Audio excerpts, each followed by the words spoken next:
অনেক সময় আমরা একটা ছেলেকে ভালোবেসে ফেলি তার ব্যবহার, কথা বলা, ভালোবাসা দেখানোর ভঙ্গি দেখে।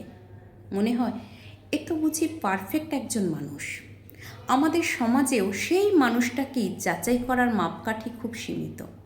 সে কত টাকা আয় করে, দেখতে কেমন, পড়াশোনায় কেমন ছিল, আর বাবা মায়ের প্রতি তার দায়িত্ববোধ কেমন। কিন্তু একটা জিনিস প্রায় বাদ পড়ে যায়, সে আসলে কী ধরনের সম্পর্ক দেখে বড় হয়েছে, তার চোখের সামনে কেমন ছিল স্বামী স্ত্রীর সম্পর্ক। অনেকেই বলে ছেলেটা তো খুব ভালো, মায়ের কথায় চলে। কিন্তু সেই মাই যদি ঘরের বউকে সম্মান না করে, অথবা বাবা মার সম্পর্ক যদি সারা জীবন তিক্ততায় ভরা হয়, তাহলে সেই ছেলেটি শেখে সম্পর্ক মানে অভিযোগ, অপমান সহ্য করে টিকে থাকা। ছোটবেলার সেই স্মৃতি, সেই সম্পর্কের ছায়া তাকে গড়ে তোলে। সে হয়তো নিজেও জানে না তার মধ্যে কোন মানসিকতা বসে গেছে। সে মনে করে এটাই স্বাভাবিক, এভাবেই তো সংসার চলে। তাই এমন একটা পরিবারে বড় হওয়া ছেলে যতই আধুনিক হোক, যতই ভালোবাসুক, একটা সময়ে গিয়ে তার ভেতরের বিষাক্ত শিক্ষা আচরণে ফুটে উঠবেই। হয়তো সে চিৎকার করে না, মারধর করে না, কিন্তু স্ত্রীর কথা উপেক্ষা করে। সিদ্ধান্তে তাকে না রাখা, দোষ চাপিয়ে দেওয়া, অনুভূতি না বোঝা, এসব ধীরে ধীরে সম্পর্ককে নিঃশ্বাসরুদ্ধ করে তোলে। আর মেয়ে তখন ভাবে, আমি কি ভুল করলাম? অথচ ভুলটা সে করেনি, ভুলটা ছিল তার না জানার, না বুঝে সিদ্ধান্ত নেওয়ার। আমাদের সমাজে মেয়েদের বলা হয় সব কিছু মেনে চলতে হয়, কিন্তু কেউ বলে না তুমি সম্পর্কের আগে সম্পর্কের মাটিটা পরীক্ষা করো। তুমি নিজেকে প্রশ্ন করো, এই মানুষটার সঙ্গে পুরো জীবন কাটানো যাবে কি না।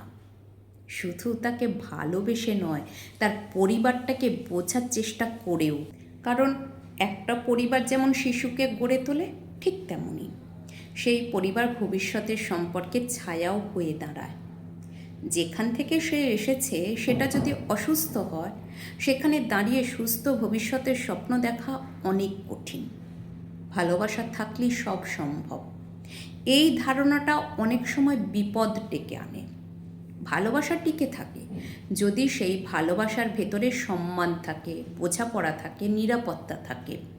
আর সেটা তখনই আসে যখন মানুষটা ছোটবেলা থেকে এসব শিখে এসেছে। কাজেই আপনি সেই শিক্ষার উৎসটাকে একবারও যদি না দেখেন, না বোঝেন, তাহলে আপনি নিজের ভবিষ্যতের ঝুঁকি নিচ্ছেন। এই সমাজে ডিভোর্সের হার শুধু বেড়ে যাচ্ছে এই কারণেই নয় যে মানুষ বদলে যাচ্ছে, বরং মানুষ অনেক আগে থেকেই মানসিকভাবে প্রস্তুত ছিল না একটা সুস্থ সম্পর্কের জন্য। আর মেয়েরা অনেক সময় শুধু ছেলেকে দেখে, পরিবারটা না দেখে বিয়েতে রাজি হয়ে যায়। অথচ সম্পর্কটা কেবল দুজনের নয়, বরং দুটো দৃষ্টিভঙ্গির, দুটো সংস্কৃতির, দুটো মানসিক শিক্ষার মিলন। তাই এখনই সময়, আপনি যদি নিজের জীবনে সম্মান চান, নিরাপত্তা চান, একজন জীবনসঙ্গীর ভালোবাসার পাশাপাশি একজন ভালো মানুষ চান, তাহলে শুধু তার বাহ্যিক গুণ নয়, তার ভেতরের মানুষটা গড়ে উঠেছে যে জায়গায়, সেটাকেও বুঝে নিন। নয়তো পরে চাইলেও কিচ্ছু পাল্টানো যাবে না। কারণ তখন আপনি শুধু একজন মানুষের নয়, তার অভ্যাস, তার মানসিক গঠন আর একটা গোটা পরিবারের আচরণ বদলানোর দায়িত্ব নিয়ে ফেলবেন, যেটা কখনো আপনার একার পক্ষে সম্ভব নয়। ভালোবাসা আসলে খুব মূল্যবান একটা জিনিস। এটা অবহেলার জন্য না, এটা বাজি ধরার জন্য না। তাই ভালোবাসার আগেই একটু বুঝে নেওয়া, এটাই ভবিষ্যতের সবচেয়ে বড় সুরক্ষা।